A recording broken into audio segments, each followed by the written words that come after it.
first, Yes. about my T-shirt. Yes. Well, I have to say this before we get into reading the reading of chapter 11 from this book,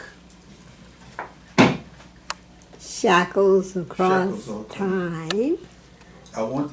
I tend to say handcuffs, but that's a more modern version of Yes. shackles. Yes. No funny. Shackles Across For Time. real. Okay, oh yeah, about the T-shirt. Uh-huh. As you know, and you've heard it at least 1,000 times, Mm-hmm. in 1992, I went to Accra, Ghana. Mm-hmm. I wanted to go to an African country and hang in there. In Ghana, I did all the research. The surrounding countries, Cote d'Ivoire to the north is French speaking. Mm-hmm. Burkina Faso to the east is French speaking. Mm-hmm. The country next door, Togo and Gabon, are French speaking. Right. Now, how they wind up having an English speaking? Well, it depends on the colonialism. Mm-hmm. So So that was in 1992. I decided that I wanted to go to Africa. I've been wanting to go for quite a while, not to find my roots or anything. I think Alex Haley did a very good job, and I didn't feel the need to try to improve on what he did. But it was a way to get out of America for a while. Okay. I was this was right after the plane was circling L.A. May 2nd, as we were circling out, going east from the attempted Rodney King murder by the police. Okay. You had a picture at one time about your group in Ghana. It was May 2nd. And anyway, I arrived and got into what I had to get into as soon as I could. Mm-hmm. You know, my feeling always has been, if people can come here, get off the plane, and suddenly wind up owning a store or whatever. Right. I thought, you know, with my $50, I could get off and open up a corporate. Yes, something. Why Start a stock market or anything. Anyway, in a very short time, I wound up living with a very ugly American couple. I have to say it like that. They are black, ugly Americans too. Mm-hmm. For a period of months, we had a disastrous relationship, and I was trying to get away from them as soon as I could, but I had no idea that housing was so tight in the capital city in Accra. I mean, that's where I want to be. I'm sitting there. I want to be in where the lights and stuff is going. It took a little while. I was in a little section of Accra called Osu. Mm-hmm. And through a set of circumstances, I wound up giving the demonstration of some capoeira movements one evening, and next thing I knew, I had established the capoeira class. Right. And I think I charged them 5 cents a class, something like that. Okay. It was so crazy. It was 50 CDs, wasn't even a penny maybe. Mm-hmm. But we wanted to have a pretty good class. At one point, it was about 25 people. I know you had a picture. Maybe tomorrow you can show the picture. I'll show the picture. Mm-hmm. The people who were doing it regularly were not on that picture because they were working. It was courses a day and so forth and so on. Mm-hmm. But I can say that, so far as I know, I was responsible for starting the first capoeira group in Accra. Anyway, there may have been some other people somewhere else, but so far as I know, we were the only group at the time. Mm-hmm. Anyway, I designed this T-shirt because we needed it, and we were the. I see. Osu Capoeira. That's right. Try to get it out for me again. Hold on. Osu Capoeira. All right. Now, let's go on to Chester L. Simmons and all of the dripping drama that's happening in this book. Yes, Shackles Across Time, Chapter 11. Chapter 11. Oh, this is good. Oh, what you having? A secret elixir. All right. Okay. Scared of you. 4 literary types have been assembled to question Chester L. Simmons about his latest book, Odie. He settled into the interviewee's chair, feeling a hostile vibe from each of the 4. And now, our panel. To my left, Mr. Stark Phillips. Chester muffled a smile. Any black man who would go through life naming Stark has got to have an identity problem. Stark glanced at Chester and smiled into the camera. Obviously, he has his own agenda. Also to my left, Mrs. Ola Fulana. On my right, Miss Keiko Jones. I am Mark Epstein, and I will more or less moderate the program as we probe the murky depths of black literature. Why do you say murky depths? You make it sound as though we're about to go mud wrestling or something. Chester decided to come out swinging. He had learned his lesson well from previous media battles. If he gave them an inch, they'd take his image and run wherever they wanted to go with it. Thank you for that comment, Mr. Simmons. Yeah, right. Yeah. Now then, who would like to kick this off by addressing themselves to Mr. Simmons' question? You made the statement, Mr. Epstein. I'd like you to address yourself to the answer. Chester leaned forward and dished a nasty little smile out at Epstein. Well, let me say this.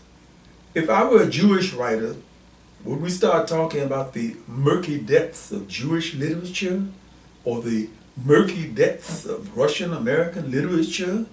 Or is murky reserved for discussions about African American works of art? Alan Rich gave him a 2-thumbs salute. Perhaps you posed an interesting question there, Mr. Simmons. Perhaps our panel would like to involve themselves in this semantical playthrough. Just to settle back, confident that he had started them off on the right foot. We won't be having any of the usual bullshit slip through here because I won't stand for it. Keiko Jones? Epstein was evading a question put to him, deflecting it with a slippery smile. Chester studied Keiko Jones carefully, a very Asian-looking African-American woman. She might look like Naomi Osaka, the tennis player.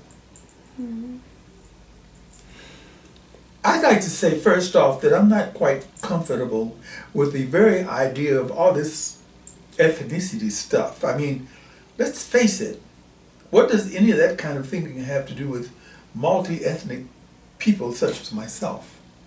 In today's world, we're saturated with the idea that everything has to be black or white. Everything is not simply black or white. There are grays and yellows and other colors too. Chester stared at the charming young woman. This is definitely going to be the fruitcake hour. I can feel it in my bones. Mark, I've just got to agree with Keiko. The sooner we abolish certain kinds of labels, the Afrocentric label, for example, the better off we'll be. Why are you so anxious to throw your heritage away, brother? We're the only cultural group in this country that has to do something that idiotic. Chester spoke with a silky hardness in his voice. He realized he was surrounded by the kind of people who were chosen because they could be counted on to say all of the wrong things for somebody else's reasons. No need to be polite and charming with them. It was Ola Fulana's turn. Chester held out some hope, looking at her kente cloth, but realized he was up against another kind of wall midway into her second sentence. I have no problem with the Afrocentricity of Mr. Simmons' novel. My problem is with his use of the language and the position he places the black woman in. That's what I have problems with. Chester had to caution himself not to frown or become too sarcastic. What the hell are these people talking about? They have their little personal piles of shit to attend to, but they want to use me as a vehicle to get there. Let's see how this works out. Mr. Simmons, how would you respond to Miss Falana's statement? Fuck all you assholes. Well, what can I say? I can't do anything about her finding the language in the book not to her taste. And I certainly didn't write the book with Sister Falana's mindset in mind. I've offered the perceptive reader several layers of different languages, all in English, to be concerned with. Anybody can get hung up on whatever they choose to be hung up on. But you failed to deal with the position you placed black women in your book. Chester was on the verge of feeling sorry for Falana, Stark, Phillips, Keiko Jones, and Mark Epstein. He had the feeling they'd been scraped from some wild academic wall and flung into the television studio without the slightest notion of what a true dialogue was supposed to be about. A conversation to them obviously meant an argument or confrontation. Well, you got a hold of the right boy this evening. Look, my sister. He enjoyed her squirming away from an Afrocentric greeting in front of a multicultural audience. I don't know where you've imagined a black woman to be in my work, but I can assure you that a serious reading will reveal my efforts to elevate her to the highest levels, spiritually, emotionally, and any other kind of way you can think of. He decided to cut them off at the pass, not to allow one bandit remark to slip through. Once he realized they were victims of confusion fueled by excessive ego. We'll take a little break to allow our other stations to join us and come right back to today's focus on new authors. Mr. Chester L. Simmons, author of Odie.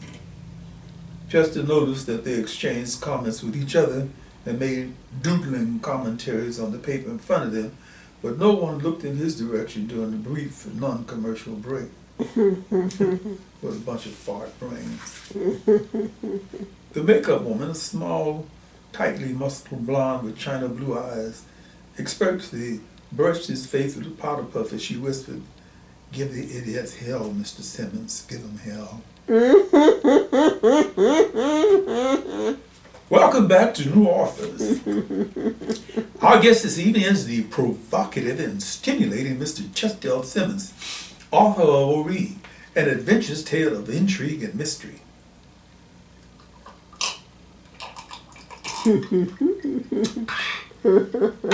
Drag your drinks from the river, huh? You got it. Not true, Mr. Epstein. Not true. Chester interrupted. It's simply a historical novel that has a sound foundation of facts. Mark Epstein stared at Chester for a full beat, battered out of his groove. Yes, of course. Stark, you wanted to make a comment? Mark, Stark, Hark. Yeah, Mark. I want to talk for a moment about Mr. Simmons' level of protest in his work. As you know, the black protest novel as a genre has been Chester almost lost control of himself and started to say something extremely mean-spirited to Stark, Phillips. He decided to restrain himself and ask a polite question instead. "Brother, what the hell are you talking about?" He didn't really enjoy watching Stark Phillips's nut brown complexion slip to a brownish red, but it was unavoidable. They wanted to sit in front of the cameras and play Yang the author, and he wasn't in the mood for it.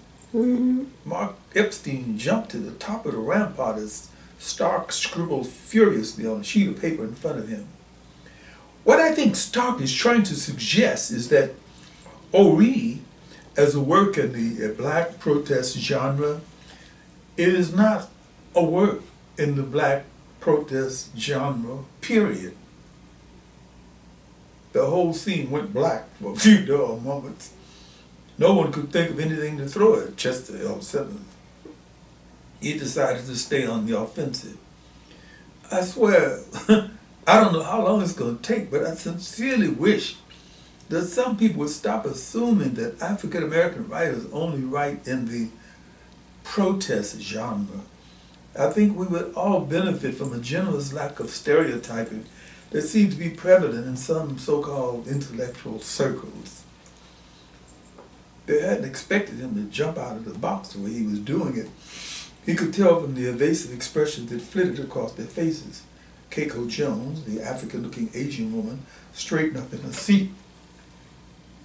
I can appreciate what you're saying, Mr. Simmons. As a multicultural, biracial person, I'm the victim of stereotyping every day.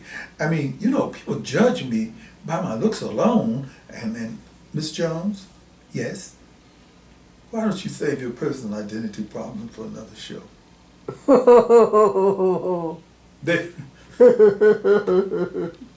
Okay. I gotta do what I gotta do. Yeah.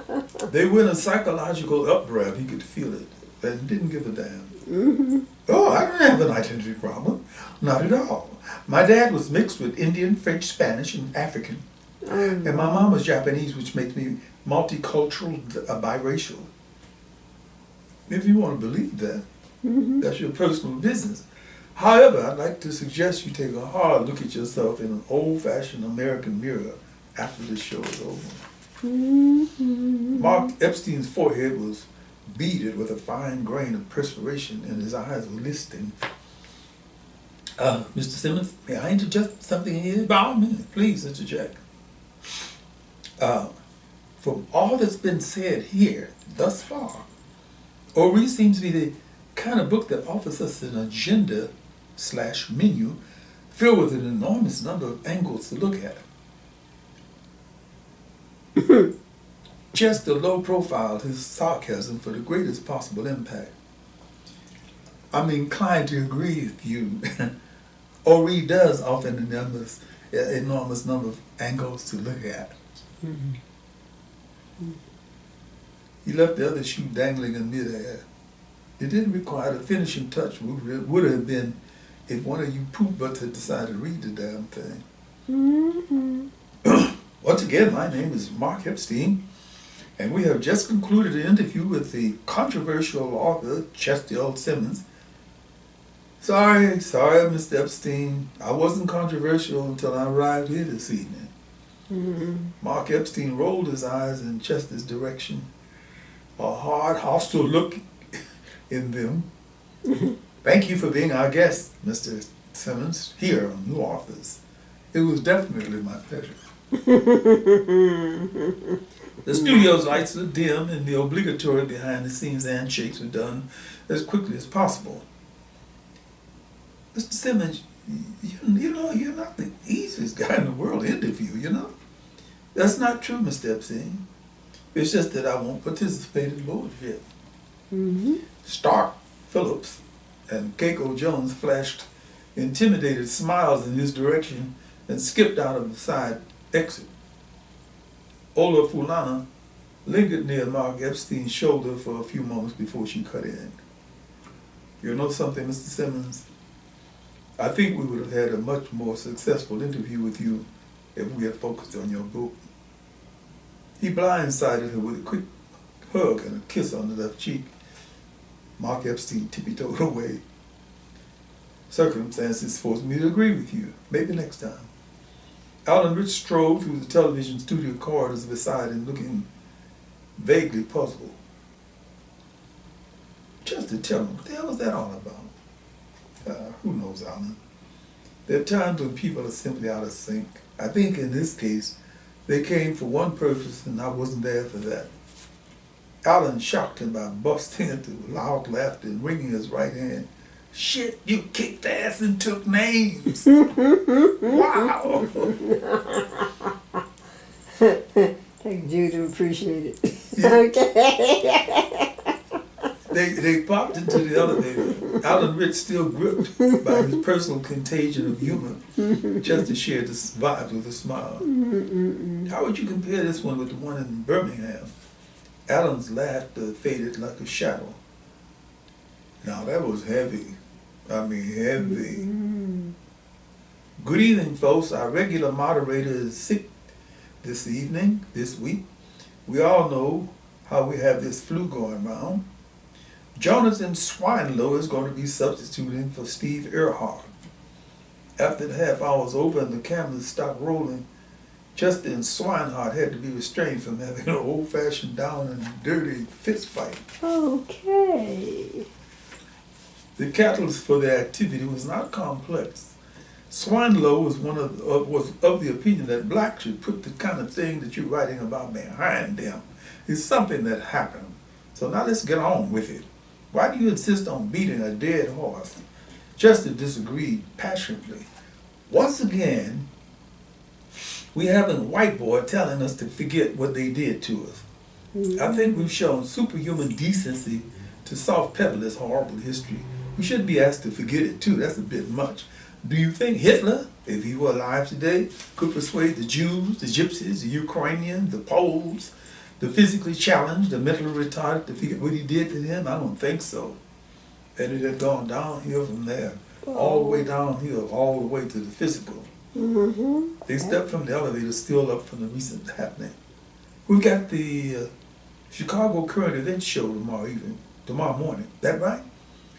Yeah, you're a current event that if my nose for scandal is working correctly, you're going to have a hot morning, no matter what the temperature is. It's a call-in thing, lots of action. Yeah, okay, whatever. Want to do a little pub crawling? Love to, Alan, but I got a family meeting to attend to this evening, remember? Oh yeah, I forgot. They settled into the salt atmosphere, the chauffeur-driven limousine, each lost in his private thoughts. The Johnsons, the Quinns, and the Qualls welcomed him in a smaller, more intimate room left of the hospitality suite. Robert Quinn pulled him into the circle with a firm handshake. We saw your program this evening, Chester. It was too cold. Too cold. Too cold. Lovely. Woo! Nice to be appreciated.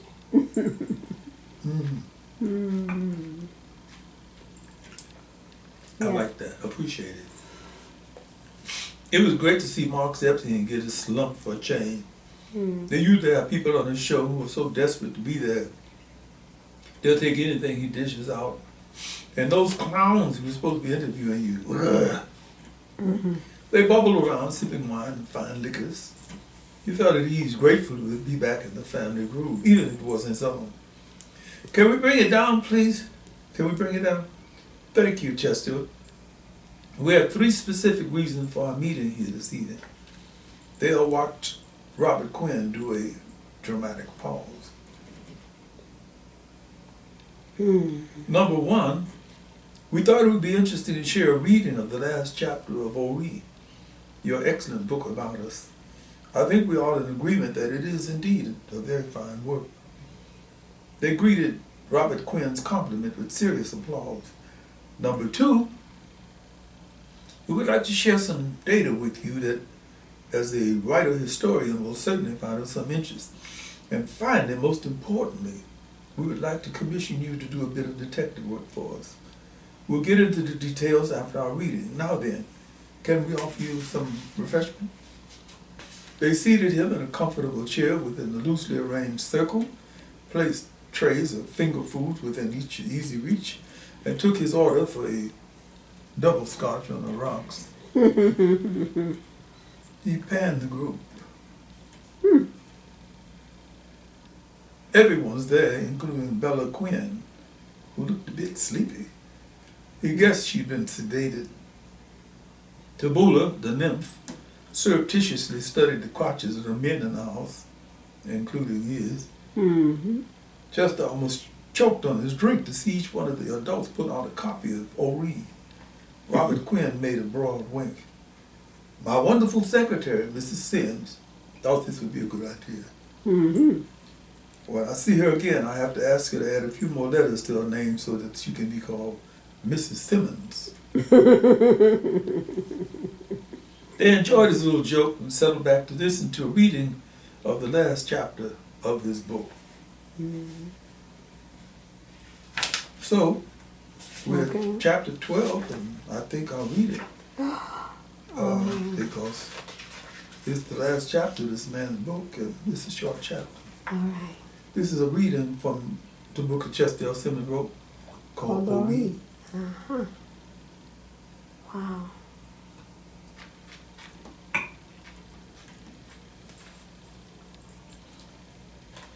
Your Odie is your karma, I guess. Your aura. What you're born with? Excuse me? What you are born with? What you're born with. Kofi Bookman sank to his knees and kissed the earth of his native land. He felt the weight of many emotions fall away from him, and the huge urge to cry. The men who had rowed him ashore from the big canoe with wings looked at him with curious eyes. They were silent, patiently waiting for him to finish praying to his ancestors for the gift of being able to return to his native village after so many years. Finally, he stood. Remember, they were there and gave each of them 2 gold coins in payment for bringing him ashore. They took their payment and rowed back to his ship. Kofi pulled his 2 fully loaded carpet bags into the shade of a palm tree and sat there, sifting sand through his work-calloused fingers, remembering so many years ago. Grandfather will be pleased with this catch, the fish that were called those that pleased the tongue. He felt the morning coming alive on the beach. The bits and pieces of what seemed like a long-ago dream began to reassemble. The fish and meeting his friend Kwame on the way home. He slowly turned to stare at the ground that once led to his village. He was not anxious to walk that path again. He wanted to savor each move, soak up the delicious feeling of being back home. But still, he shivered from the memories. The big-nosed pink people are here. His father's debt to the trader Quartey, being sold and taken away. His grandfather O'Day's advice. Kofi, there are many, many things that will happen to you during the course of your life. Some of these things will be good, some will be bad. You must not allow those differences to turn you around. Mary Danquois, the girl who would have been his wife, he sifted more sand through his fingers, feeling the urge to scream. This is not the time to scream. This is the time to remember. To focus on the future, put events into their proper perspective. Grandfather said, "Come, let us take a look at the big-nosed pink people. They are interesting to watch." Kofi leaned his back against the palm tree and visualized the scene. The men from the canoe with wings coming to collect lost outsiders from the trader Quartey. Yes, this is the last one. And once again, he was fighting off his attackers, his feeble old grandfather trying to help him with his cane. Leave him, leave my grandson be. Kofi's been taken, Kofi's been taken. The rope binding his wrists and ankles, the profound sadness. The Bookman family was being extinguished by his capture, his being taken away with the lost outsiders as payment for his father's debt to Trader Quartey. Trader Quartey, do not sell the boy to them. Elder Quartey, we beg you. This is not the way to have your debt settled. We beg you. Leave the boy to do work for you. Mary Danquois running up and down the beach, the woman who would have been his wife. Kofi shook his head from side to side, trying to dislodge the thought of Mary and of his memory of the Middle Passage. Many were taken, few survived the Middle Passage. Every day a storm rocking the ship, even in the calmest weather. The endless days and nights of tortured feelings of not knowing. That was the cruelest torture of all the tortures, even worse than being branded with a red-hot iron, not knowing. Chester felt his chest tighten a bit as Robert Quinn paused in his reading, allowing his wife to pick up the next sentence. I was a lost outsider. We were lost outsiders. Some of us knew the same language and could talk to each other. Some of us couldn't speak any language because we felt so sad. Some of us died inside, became lifeless even as we breathed. We were shipped across an ocean like fish dumped together in the bottom of a canoe. Many were taken, few survived. Those who survived were taken off the canoe with wings and sold to the highest bidder. Mothers and children separated, fathers and sons, husbands and wives. Kofi tried to remember the price he had been sold for, but couldn't. He would never forget the man who bought him and 3 of his shipmates. In later years, whenever they met each other, they felt a special bond between them, survivors of the Middle Passage. The fisherman from a seaside village in West Africa was shipped on a sugarcane field in Louisiana. He was whipped every day for months, and thereafter every other week. The whippings had nothing to do with misdeeds or wrongdoings. The whippings were administered as a matter of course, as a part of the ritual of being enslaved. Some of those who were enslaved surrendered to the whippings, the psycho-emotional whippings, the degradation of it all. Kofi suffered through 5 years of it and escaped.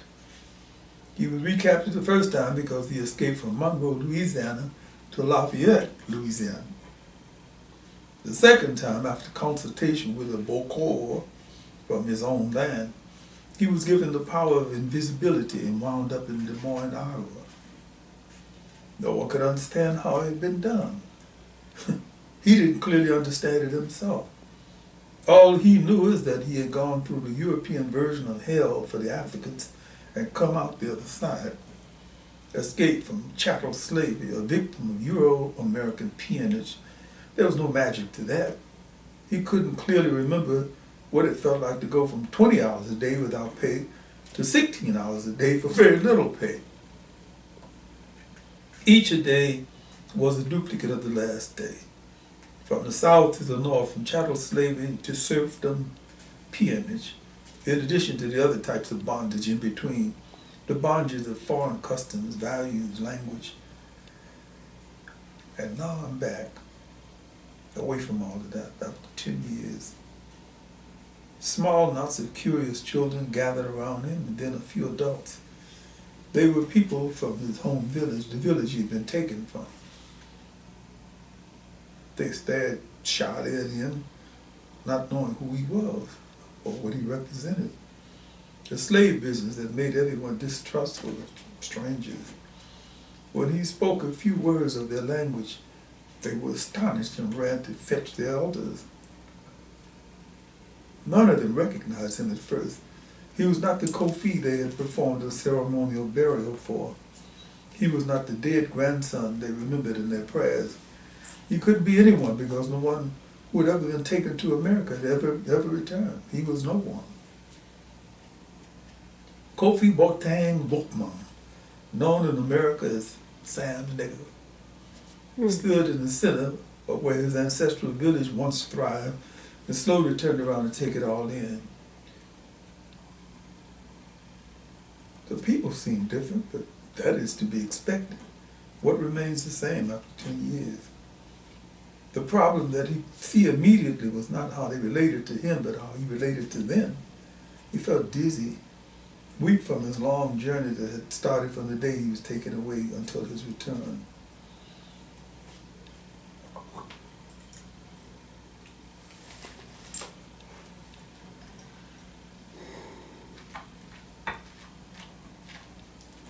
Dragon drinks guava. Yes, good. Thank you. When he was awakened the next morning, it seemed that he had been in a dream, a 10-year dream. The calabashes, the bed mat, everything seemed to be exactly where he'd left him. "You are welcome," one of the elders said to him as he sat up on his bed mat and offered him water and a few tibs of coconut meat. "Thank you, grandfather. I am Kofi Botang Bookman," he said in respectful terms, not wanting to seem boastful of his name or disrespectful of the place he was in. From that moment, the drum sounded, called out, "Kofi Botang Bookman is back." The deserted village, which had been decimated by slave raids over the years, suddenly came alive, pulling people from the surrounding countryside. The drum said, "Kofi, one of the lost outsiders from our place, is back many moons later, older but the same, okay? Ceremonies will be held to celebrate his return. Feast planned in his honor." The blind griot, okay, the one who is older than all of us and can remember what none of us can remember, was asked to sing through the blood, a rare event. The griot, okay, spent the first hour reciting the family history of the Bookmans. The griot knew the history of all the outstanding families in the village as well as the history of the village itself. Kofi sipped palm wine and stared into the flames of the village fire, recalling events that the griot solely recited events that led up to the day of his capture. The old man's reedy voice grew stronger as he spoke the history, accompanying himself with a berimbau kind of instrument. "Aha! Aha! Kofi was sold to the big-nosed pink people by the trader Quartey, and because of what he did, Kofi's grandfather Odie, a man with much spiritual power, aha! Aha! Much spiritual power, placed a curse upon the head, testicles, and heart of the trader." Kofi straightened his back. He was hearing fresh news 10 years later. Grandfather O'Day pronounced this curse upon the third born of all the direct descendants of trader Quartey. This is on page 136. For those who want to know what the curse is. The curse is to last until a member of the Quartey family is willing to make the appropriate sacrifices for its removal. Aha! Aha! Exactly 30 sons later, the trader Quartey and his family were captured in a war with the people who loved snakes, and they were sold into slavery like the lost outsiders like Kofi. Where were they taken? Who knows? What happened to them? Who knows? But we do know, wherever they were taken, wherever they are, Grandfather O'Day's curse is with them. The griot, Jolly Okai's voice rose and fell like another wind as he spoke of the things that had happened while Kofi was gone. Mary Danquire, unable to cope with her yearning for Kofi, paddled a canoe in the direction he had taken and was never seen again. The following year, the fires of the village were put out by the appearance of big-nosed pink people with turned-around collars on their necks who built a church at the edge of the village and came into the village every Sunday to tell the people they were filled with sin and could only be cured inside the church. The church became a matter of conflict. Some wanted it, many did not. The minority prevailed with the power of the churchmen to back them up. Kofi Boateng Wokman settled back into the life of the village. He had returned with the knowledge of many things he'd never even dreamed about, and enough money to put his knowledge to use. Within 3 years, he had a small fishing fleet of 10 boats, and he had married 3 of the most beautiful maidens in the country. He was considered a man amongst men. However, there were things that people noticed about Kofi that made them feel uneasy. He didn't talk much, and he always had a distant look in his eyes.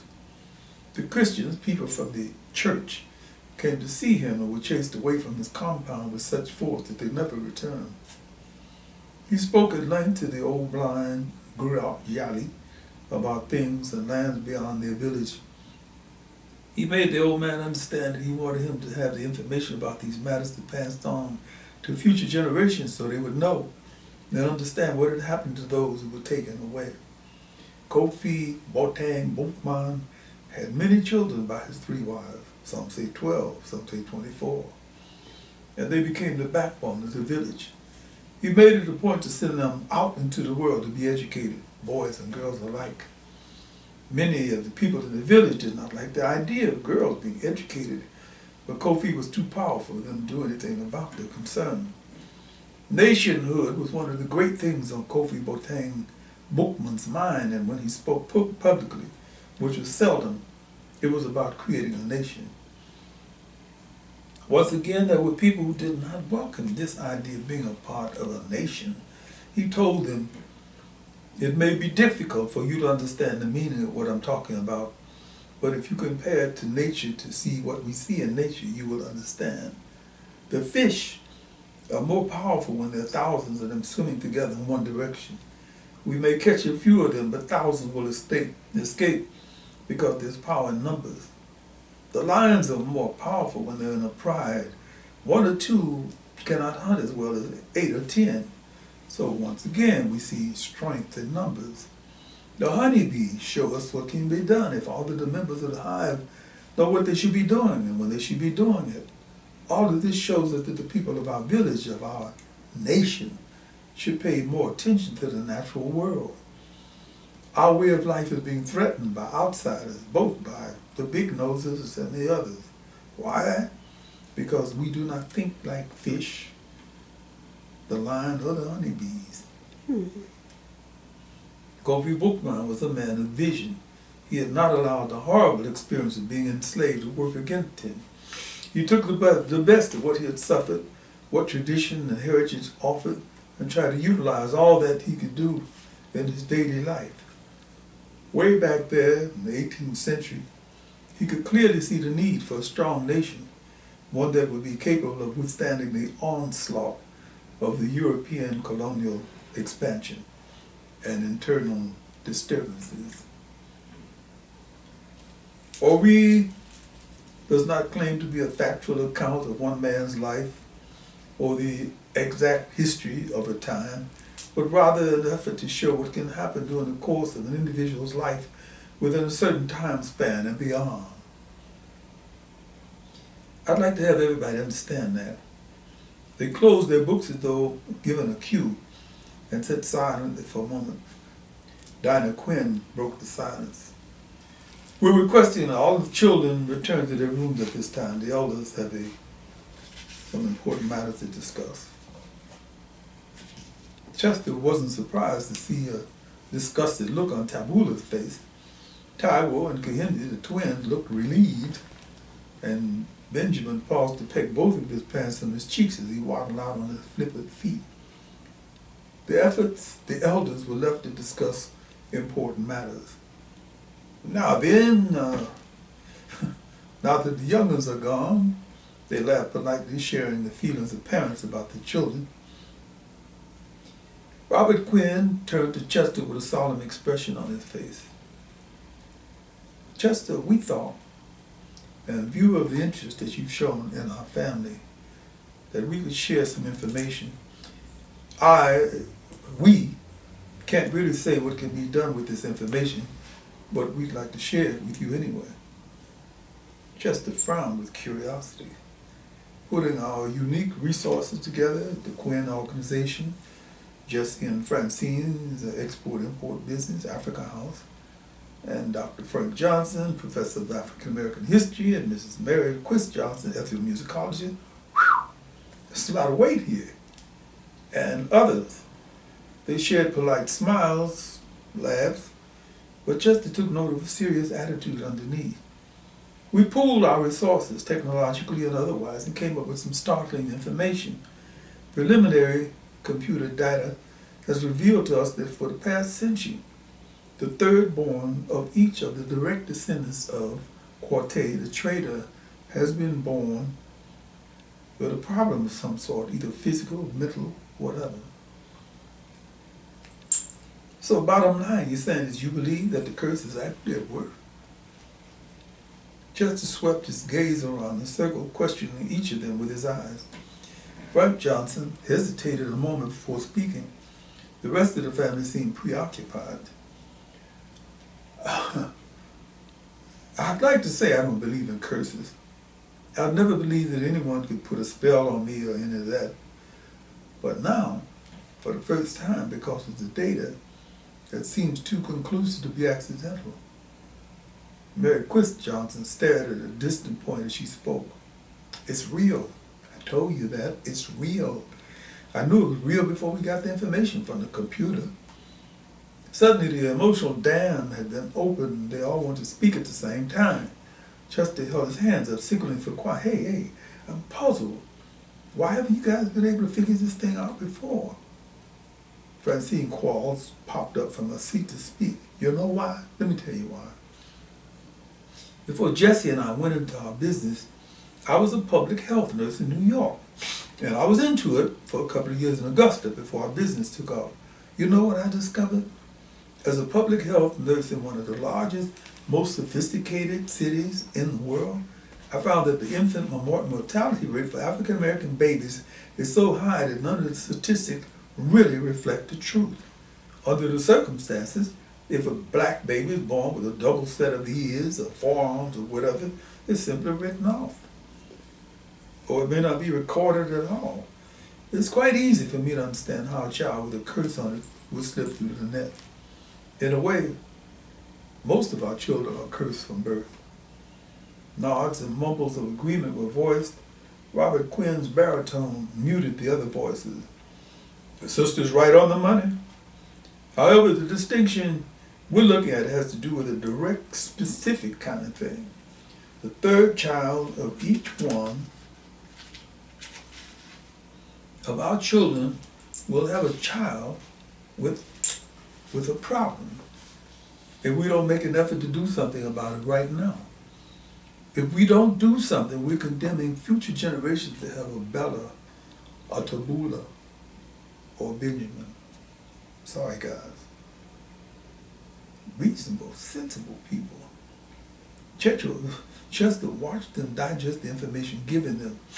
No matter whether we believe in curses or not, the important thing is not to run any more risks, which is why the Quinn Products Company is offering Justin Simmons $20,000 to investigate and determine how we can get this albatross off our backs. The Quartey family offers $10,000 more of that. The Johnsons add another $10,000.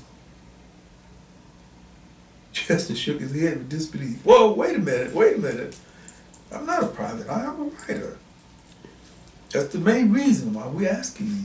Can you imagine how hard we would be laughed at if we went to a detective agency?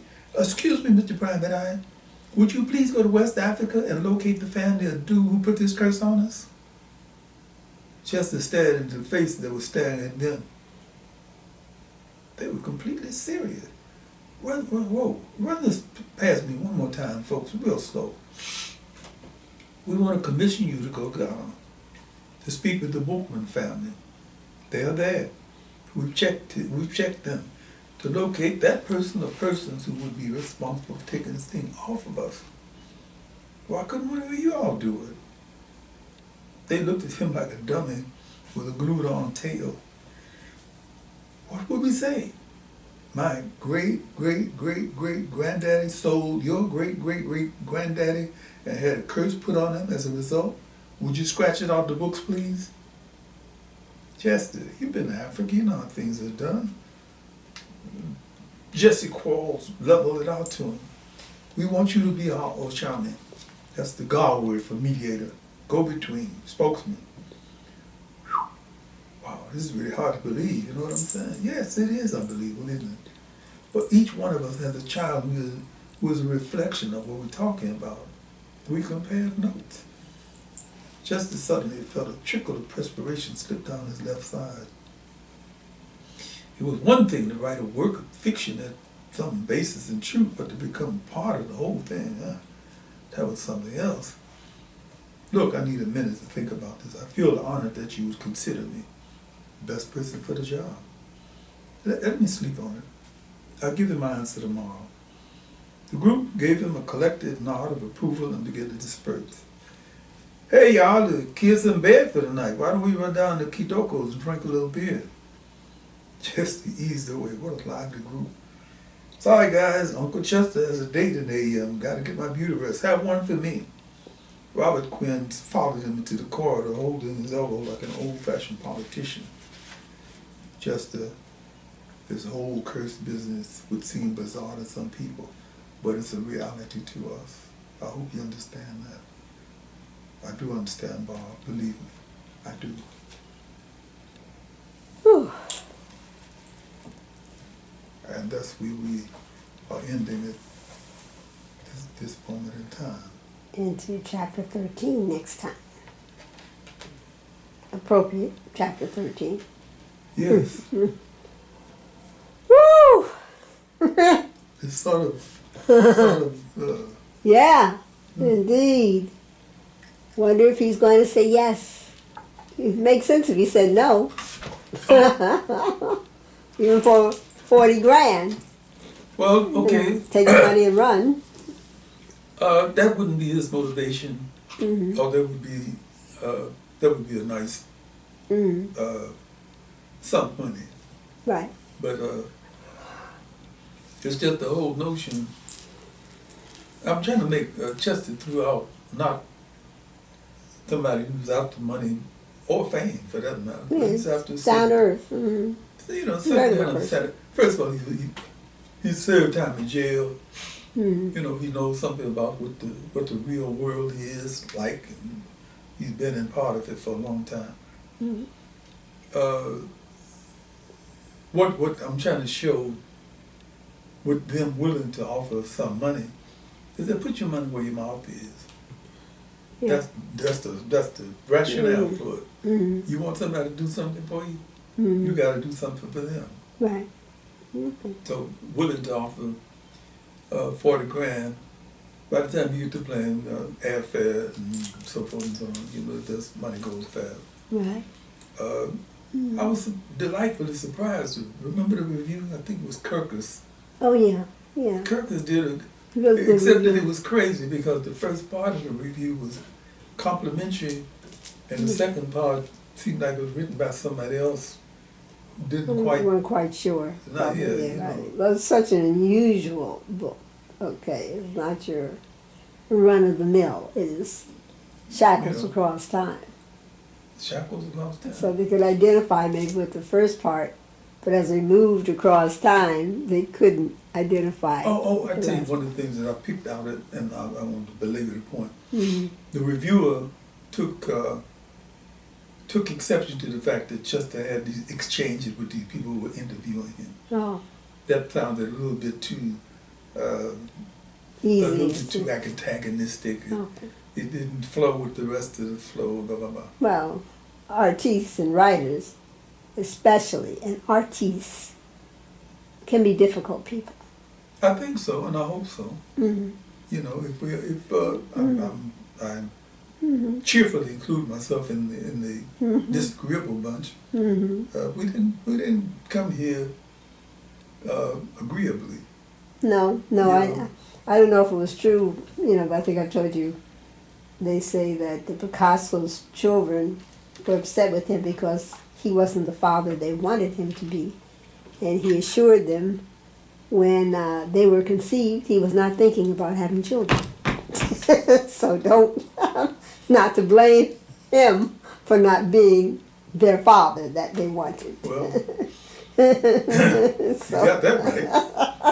He wasn't thinking about being a father. I don't think most fathers are thinking about being a father. I don't think so either, but At that moment. I said that definitely, you know, pictures, makes you picture what artists and writers can be, that they're into their own craft. Okay, we got to go, but Yeah. before we do leave, I don't know if writers are artists. I think of artists as people who paint pictures. But you paint pictures with words. Okay, you went. Okay, I see. Yeah, I mean, I was in the room while they read, and I saw all of them reading the books. Okay, you win the argument. You know, I don't fight if I'm gonna lose. I gave that up for Lent years ago.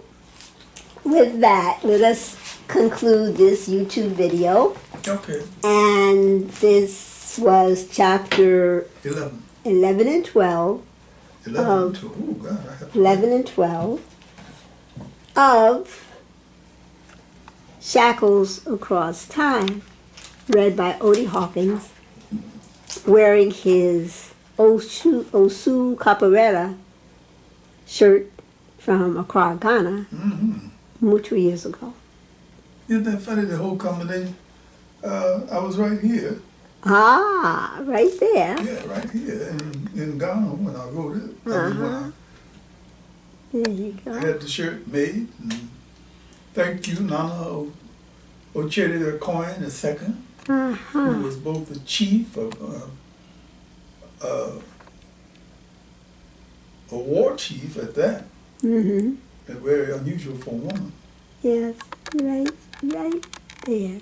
And also she was into, as an artist. I like that. I She like that. designed Mm-hmm.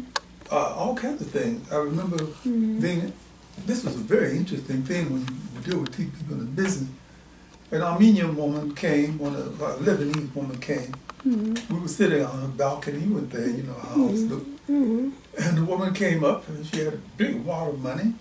She was buying some original Adinkra imprinted tablecloths with napkins and the whole thing. Okay, right. That Nana's workmen had worked on, I guess, for maybe a week or something. They did things in tubs, and just to watch it was like watching magic happen.